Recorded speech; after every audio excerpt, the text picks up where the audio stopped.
One of the biggest stories in Middle Tennessee in 2024 was also one of the strangest. The tale of Millersville PD and its so-called conspiracy cop. News Channel 5 chief investigative reporter Phil Williams uncovered the scandal that had people from all across the country talking. Yeah, we'd like to talk to you about some of your conspiracy theories. All right, well, have a good day. Before 2024, Shawn Taylor was a name few people knew.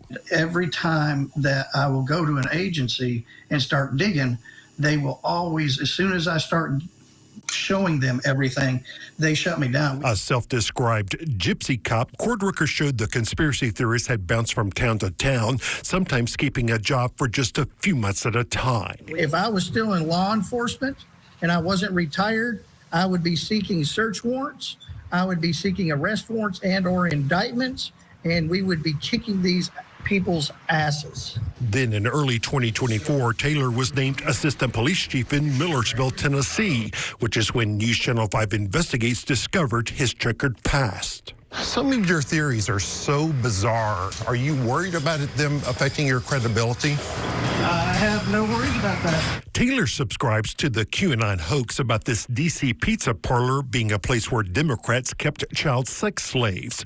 And he imagines a world where some of the nation's best-known political figures have been involved in child sex trafficking. Yeah, Al Gore, you're a piece of shit, just so you know. Let's go! He had also questioned the official story of Nashville's Covenant School shooting, even spreading the vicious lie that the school's beloved headmaster was somehow involved in organized crime. You guys know that I'm digging into the child trafficking and human trafficking, and this woman just happened to be a part of that. No, I Catherine Kuntz's friend was appalled by what we showed her. I just can't imagine Catherine's family having to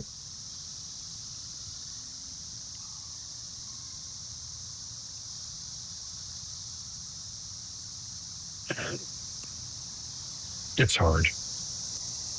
It's indecent. And I've learned since last year that when something like this happens, there's a line of people who see an opportunity, who will step in and take a mic and pick it up and say nonsense like that because they see a chance to gain power that they crave.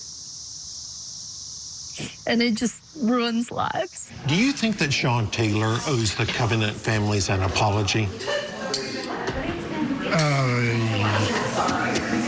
You know, I haven't seen that. Still, the majority of Millersville town commissioners refused to condemn Taylor's words, as did his boss, Chief Brian Morris. Chief, does Shawn Taylor owe the Covenant families an apology? I don't have anything to say to you. He is your employee. Does he owe the Covenant families an apology? The reason why I'm not going to say anything to you is because I don't like you. One of the things I want to send a shout out to, and I don't know who this guy is, and I don't know anything about him. Defending himself, Taylor took to some far-right podcasts. I don't know if people can see this or not, but this is what he posted. Claiming I was secretly protecting a pedophile ring. Wow. Wow. That's awesome. They needed videos of that law enforcement chatting. I'm not getting you faces.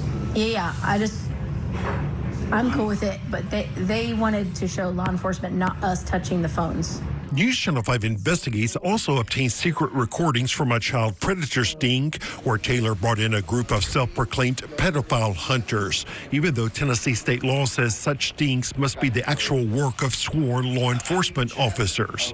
Still, a Millersville police detective went to court swearing under oath that he and another officer had done all the work.